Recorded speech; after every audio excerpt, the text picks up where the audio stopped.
In the 1930s, one machine seemed to embody the future of travel. The Hindenburg was enormous, elegant, and unlike anything most people had ever seen. It was not simply a balloon. Inside that enormous skin was a rigid framework, supporting gas cells filled with hydrogen and the spaces where passengers and crew lived and worked. For the people aboard, the experience was surprisingly comfortable. The Hindenburg offered dining, lounges, private passenger spaces, and the feeling of traveling inside a hotel floating above the world. From inside the ship, the Atlantic looked very different. The passengers could walk, sit, eat, and simply watch the ocean pass far below them. The crossing itself was largely uneventful. Headwinds slowed the journey, but the Hindenburg continued toward North America, following the same basic routine that had made transatlantic airship travel seem almost ordinary. By May 6, the long crossing was almost over. The ship reached the American coast and continued toward New Jersey, where Lakehurst would be its destination. At Lakehurst, the weather had complicated the landing. The airship had already passed the station once while conditions remained unsettled, before turning back as the ground crew prepared for another approach. The final approach looked routine. Ground personnel waited below as the giant airship moved toward the mast. For the people watching from the field, the dangerous part seemed almost finished. Then, as the Hindenburg was being brought in to land, something went terribly wrong. A small fire appeared near the rear of the ship. Within moments, the routine landing had become a catastrophe. The small blow grew into a rapidly spreading fire. The danger was no longer confined to one part of the ship. Flames were racing through a structure filled with highly flammable hydrogen. As the fire spread, the balance of the airship changed. The rear began to drop while the bow lifted, turning the enormous Hindenburg into a steeply tilted structure above the field. The rigid frame could no longer support the ship as it burned. Sections of the structure began collapsing downward while the ground crew desperately tried to get clear. Then the burning structure hit the ground. In a matter of seconds, the enormous airship had gone from a controlled landing to a collapsing mass of fire and metal. But the disaster was not over. People who had survived the initial fall were now trying to escape the burning wreckage. For them, the next few seconds were about finding a way out. The people on the ground did not simply watch. Landing crew members ran toward the wreckage, helping survivors away from the flames while firefighters moved in to control the burning remains. Within moments, the field had become a rescue scene. Survivors were being moved away from the wreckage while firefighters and ground personnel worked through the smoke and heat. As the flames weakened, the first phase of the emergency gave way to something else. The survivors had to be accounted for, the wreckage secured, and the scene preserved. Once the immediate danger had passed, the questions began. How had a ship this enormous caught fire so suddenly? And what had happened inside those final few moments? Investigators now had to reconstruct what had happened from the wreckage itself. The answer would have to come from the burned framework, the surviving evidence, photographs, and the testimony of people who had been there. The Hindenburg depended on hydrogen for lift. Thousands of cubic meters of this extremely light gas were contained inside separate cells within the rigid framework. Hydrogen itself does not burn simply because it is inside the airship. A fire requires hydrogen to escape, mix with oxygen in the surrounding air, and then encounter a source of ignition. One possibility considered by investigators was that a gas cell had leaked. If hydrogen escaped into the surrounding air, it could create a highly dangerous mixture. Once outside the cell, hydrogen could mix with ordinary air.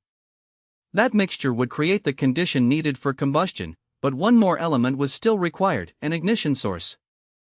One theory focused on electricity. The evening was unsettled, and the atmosphere around the airship was damp and electrically active. Investigators considered whether a discharge could have provided the spark. The theory was simple in principle: if hydrogen and air had mixed in the right place, a small electrical discharge could have been enough to ignite it. But an investigation could not rely on one theory alone. Investigators compared photographs, eyewitness accounts, surviving material, and the physical wreckage, looking for a sequence that could explain the disaster. The pieces formed a plausible chain, a possible leak, hydrogen mixing with air, and an ignition source. But the exact moment and mechanism that created the first spark could not be observed directly. The Hindenburg's destruction could be explained by a chain of physical events, but one question remained stubbornly difficult: exactly what had ignited the fire? And beyond that question was another one. After Lakehurst, could passenger airships ever regain the public's trust? The investigation narrowed the story to a sequence involving hydrogen, air, and an ignition source. But the evidence could not reveal one perfectly certain explanation for the first spark. That uncertainty would remain part of the Hindenburg story. The important distinction was between what investigators could establish and what they could only infer. The fire clearly destroyed the ship. The precise source of ignition was much harder to prove. The rescue continued after the flames were brought under control. Navy personnel and others worked quickly to move survivors away from the wreckage and treat those who had been injured. By the following morning, the scale of the destruction was easier to understand. The enormous airship had been reduced to a twisted framework scattered across the field. Even the mail carried aboard the Hindenburg became part of the aftermath. Postal inspectors recovered small quantities of damaged mail from the wreckage, preserving fragments of an ordinary journey that had suddenly become historic. News of the disaster spread rapidly. Photographs and the recorded radio report carried the scene far beyond Lakehurst, turning a local catastrophe into an international shock. The disaster did not erase every airship overnight. But it struck at something the industry could not easily replace: public confidence. The promise of safe, scheduled passenger travel suddenly looked very different. Airplanes were becoming faster and more practical at the same time. The Hindenburg had represented one vision of long-distance travel. The airplane was beginning to offer another. The Hindenburg had been built to make the future feel close. At Lakehurst, that future lasted only a few seconds longer than anyone expected. Its destruction did not answer every question about the fire, but it changed the way the world looked at passenger airships. Before Lakehurst, passenger airships had offered something airplanes could not easily match. They could carry people across oceans in comfort, with spacious interiors and a journey that felt more like a voyage than a flight.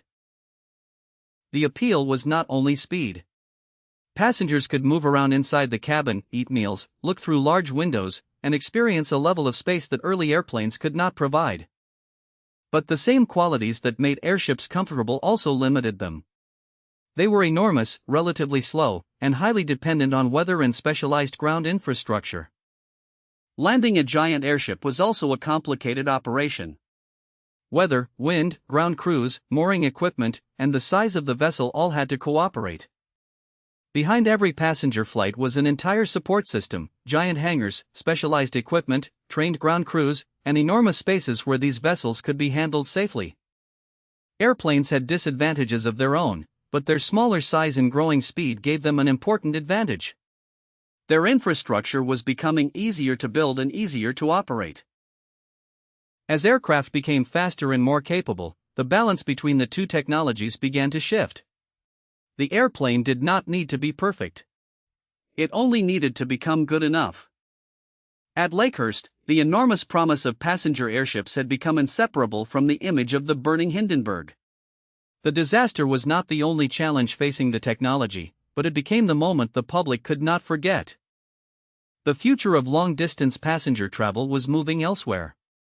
Aircraft were improving rapidly, while the giant infrastructure and operational limits of airships became increasingly difficult to justify.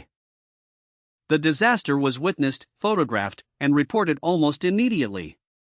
What happened at Lakehurst did not remain a local event. The images and accounts traveled far beyond the field where the Hindenburg had fallen. Radio made the disaster feel immediate. A distant audience could hear the urgency in the reporting, while photographs gave the public images of the burning airship that were difficult to forget.